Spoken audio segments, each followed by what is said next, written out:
1992 में हुई कार सेवा में किस प्रकार पहुंचे अयोध्या, सुनिए कार सेवक अशोक उपाध्याय की जुबानी।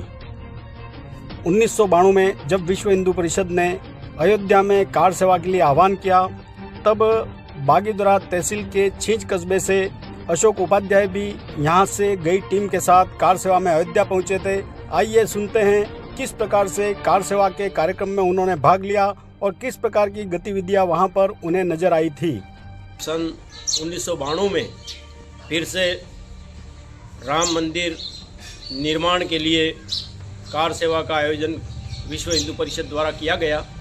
तो उसके लिए कि यहाँ पर मेरे कुछ साथी, जिसमें गोमती शंकर जी पंड्या बांसला से, योगेश जी पंड्या छींच, प्रदीप जी आचार्य, सतीश जी आचार्य और एक दो हमारे बंधु आसपास के गांवों के भी, तो इन सब ने मिल कर के कि हमें कार सेवा में जाना है और जाने के लिए यहाँ पर विश्व हिंदू परिषद का जो जत्था बांसवाड़ा से रवाना हो रहा था, उस जत्थे के साथ में हम बांसवाड़ा और बांसवाड़ा से रतलाम पहुँचे।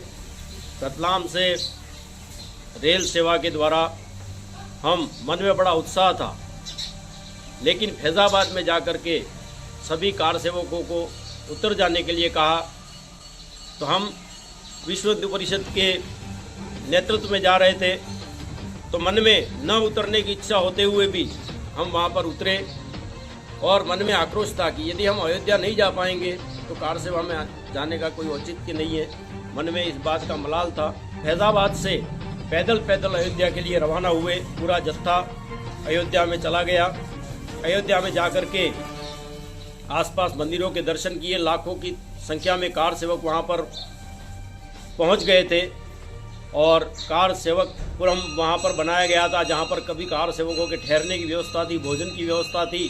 वहां पर यह बात हुई कि हम एक दिन पहले सांकेतिक कार सेवा करेंगे और सांकेतिक कार सेवा में कि सरयू से एक एक मुट्ठी रेत ला करके और वहाँ पर मंदिर के पास में अर्पण करेंगे और यह सांकेतिक कार सेवा होगी और उसके बाद में सभी कार सेवक चले जाएंगे। तो इससे सभी कार सेवकों के मन में निराशा हो गई और हमारे मन में भी निराशा हुई कि यहाँ पर आकर के यदि सांकेतिक कार सेवा ही करनी थी तो फिर आने का कोई मतलब नहीं था। लेकिन योजना कुछ और ही थी, ईश्वर की और विश्व हिंदू परिषद की। दूसरे दिन सांकेतिक कार सेवा में उन्होंने बता रखा था कि अलग अलग राज्यों से आएंगे लोग और जैसे जैसे बुलाया जाएगा। तो हमारा नंबर आने में देर थी, तो हम अयोध्या की गलियों में अपने साथियों के साथ बैठ करके और इस पर चर्चा कर रहे थे। कितने में एक हनुमान वेशधारी युवा जय श्री राम का नारा लगाते हुए, गदा उछालते हुए वहाँ पर आए और उन्होंने नारा लगाया कि जय श्री राम, हो गया काम। तो हम सभी क्या हो गया, दोनों का क्या हो गया, लोग उस ढांचे के ऊपर चढ़ चुके हैं और कार सेवा आरंभ हो गई है। तो इतना सुनना था कि हम लोग वहां से जिस स्थिति में थे, दौड़ते हुए कि रामलला मंदिर की ओर जहां पर वो ढांचा स्थित था वहां पर भागने लगे। तो रास्ते में कि जहां पर कुछ अधिकारी वगैरह थे, तो उन्होंने कहा कि तुम दौड़कर कहाँ जा रहे हो। तो हमने कहा कार सेवा के लिए। उन्होंने कहा इस प्रकार कार सेवा थोड़ी होगी कि वहाँ पर पहुँचना है तो अपने साथ में कुछ ले करके जाओ और यह हम वहाँ पर पहुँचते हैं।